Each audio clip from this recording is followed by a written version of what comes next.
بسم الله الرحمن الرحیم و به نستعین. این یک مزرعه است در زرآباد واقع در حوزه شهرستان چابهار کنارک که الحمدلله رب العالمین در یک چنین زمانی که در نقاط دیگه ایران برف است و کوران است، در چنین فصلی ما شاهد اینه هستیم که هندوانه در اینجا به عمل میاد. این استعدادی است، یک از استعدادها استان سیستان و بلوچستانه که معمولا دوستان ما در آبان و آذر ماه کشت میکنن و بهمن و اسفند و تا نیمه دوم اردیبهشت ماه برداشت میشه. قریب 5000 هکتار سطح زیر کشت فقط هندوانه و برداشت متوسط میانگین برداشتی دارن بین 30 تا 40 تن در هکتاره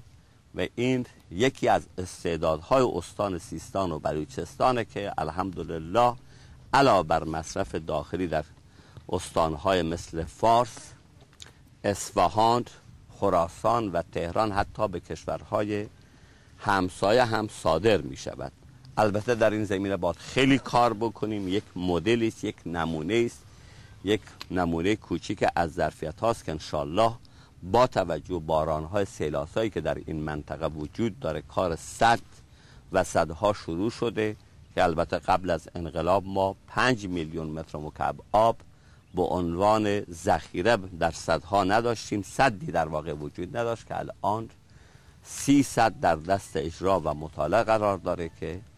به لطف پروردگار حاصل این کار 3 میلیارد متر مکعب آب ذخیره سازی باید بشود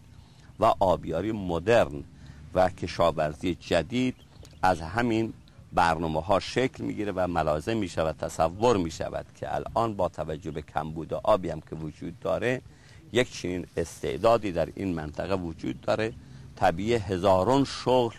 و میلیاردها درآمد برای جمهوری اسلامی، برای مردم این سرزمین که علاوه بر اون که نیاز استان تأمین خواهد کرد، کشور را تأمین خواهد کرد، به کشورهای جهان هم صادر خواهیم کرد ان شاء الله.